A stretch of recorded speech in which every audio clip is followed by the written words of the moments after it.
তো রিকোর জন্মদিনে তৃতীয় পার্ট।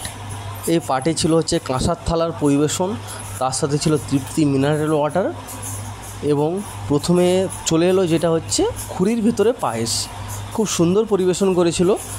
তারপরে এলো স্যালাড এবং সস, কাসুন্দি সস দিয়ে পরিবেশন করেছিল। পরিবেশনগুলো খুব সুন্দর, ক্যাটারিংয়ের ড্রেস সেটআপও খুব সুন্দর ছিল। তারপর পড়ে গেল পমফ্রেট ফ্রাই।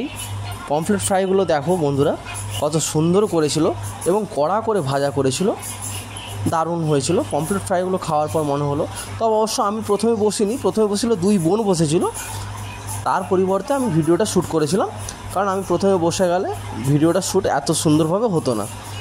তারপর চলে এলো কাশ্মীরি পোলাও,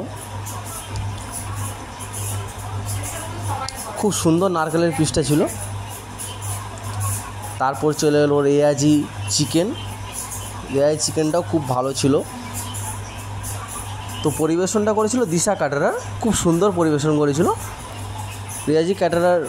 রেয়াজি যে চিকেনটা ছিল খুব সুন্দর ছিল, টেস্টটা খুব সুন্দর হয়েছিল। তো বোন ভাবছে যে রেয়াজি চিকেনটা খাওয়ার পর কেমন লাগবে। অতএব আমাদের কিন্তু কাঁসার থালার পরিবেশনটা খুব ছিল, তার সাথে কাঁসার বাটি কিন্তু খালি হয়েছিল। চাপ নিও না বন্ধুরা, কাঁসার বাটি পরিপূর্ণ হয়ে যাবে। তো আমাদের চলে এলো দেরাদুন রাইস। তারপরে দেরাদুন রাইসের সাথে ছিল মিক্সড ভেজ ডাল। ভেজ ডালটা খুব অপূর্ব করেছিল। বাঙালির ডাল ছাড়া তো জানোই, ডাল ছাড়া তো কিছু চলেই না। ডালে নানা রকম সবজি ছিল এবং যেদিকে দেখো ছোটো বোনের পাতের উপরে ডালটা পরিপূর্ণভাবে বেশি করে দিয়েছিল। চিংড়ি আলু পোস্ত তৈরি করেছিল, চিংড়ি আলু পোস্তটা খুব পরিপূর্ণভাবে দিয়েছে।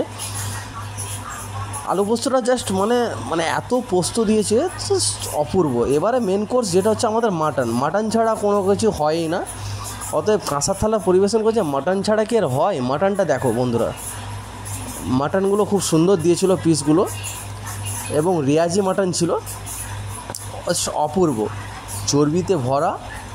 মানে যেই পিসগুলো দরকার ছিল বোনদের সেই পিসগুলো নিয়েছিল। তারপরেই চলে এলো আমাদের ফ্রুট চাটনি। ফ্রুট চাটনিতে নানা রকম ফ্রুট ছিল, ফ্রুটগুলো পরিকল্পনা করে বলছি না, ফ্রুটগুলো খুব সুন্দর ফ্রুট ছিল এবং চাটনিটাও খুব অপূর্ব করেছিল। তো ফ্রুট চাটনি আমাদের পাতে পড়ে গেল। ফ্রুট চাটনিটা আমরা খেয়ে নেবো এবারে। ফ্রুট চাটনি পড়ে যাওয়ার পর চলে এলো আমাদের পাঁপড়। পাঁপড়গুলো এক পিস করে নিয়েছিল। পাঁপড়গুলো খুব সুন্দর ছিল, মচমচে ভাজা হয়েছিল। এবং রসগোল্লা আমার বোন 2 পিস নিয়েছে, তার মধ্যে আমি 1 পিস খেয়ে নিয়েছি, ও 1 পিস খেয়েছে।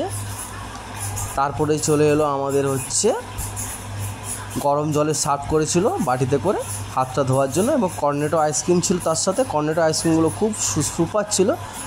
কর্নেটো আইসক্রিম দুজনের দুটো নিয়েছিল।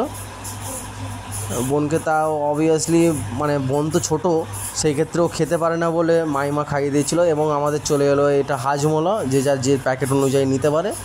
হাজমোলা 2, 3 যা